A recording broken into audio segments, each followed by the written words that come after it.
دەستور دایکی یاساکانە ئەو دایکەی 30 ساڵە بەهۆی ململانەی حزبە سیاسیەکانی هەرێمی کوردستان ناتوانێت بۆ بەرژەوەندی گشتی یاساکان لە باوەش بگرێت کە بەم هۆیەوە جگە لە پانتەیەکی گەورەی بۆشایی یاسایی لە هەندێک بواردا زۆرترین کێشەوگرفتی بۆ هاوڵاتیانیش دروست کردووە. لەگەڵ نزیکبوونەوە لە هەڵبژاردننی ئەنجومەنی نوێنەرانی عێراق هەردوو حزبی دەسەڵاتدار جارێکتر پرسی دەستوریان گەرم کردەوە هەرێکی بۆ بەرژەوەندیی خۆی دەیەوێت. شارەزایانی دەستوریش دەڵێن پێویستە لە بەرژەوەندی گشتی بێت ناوەک دەستوریی حزبیانە.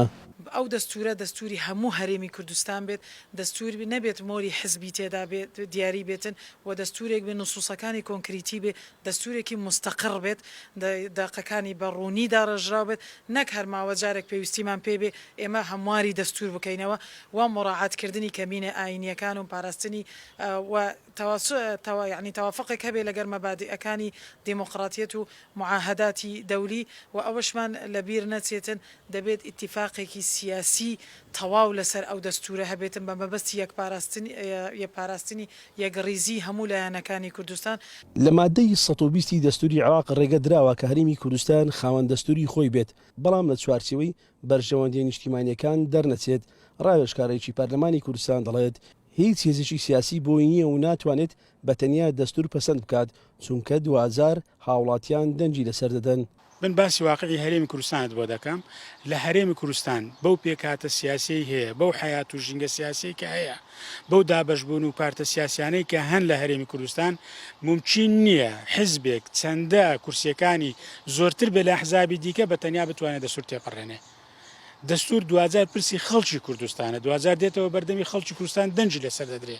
ئاسان نییە دەستورێک لەلایەن لایەنێکی سیاسیەوە فەرز بکرێ بەسەر خەڵکی کوردستان وەڵا ئەوەیە مەسەلەن ژمارەیەکی زۆرتر کورسیم هەیە. بۆیە دەبێت هەموو لا دڵنیا بین لەوە بە هیچ شێوەیەک نە ئەمڕۆ نە لە ڕابردوشدا دەتوانرێت، نە ئەمڕۆژ دەتوانرێت، نە لە داهاتوشدا دەتوانرێت دەستور بە بەویستی تەنها یەک لایەنی سیاسی لە هەرێمی کوردستان دابرێت.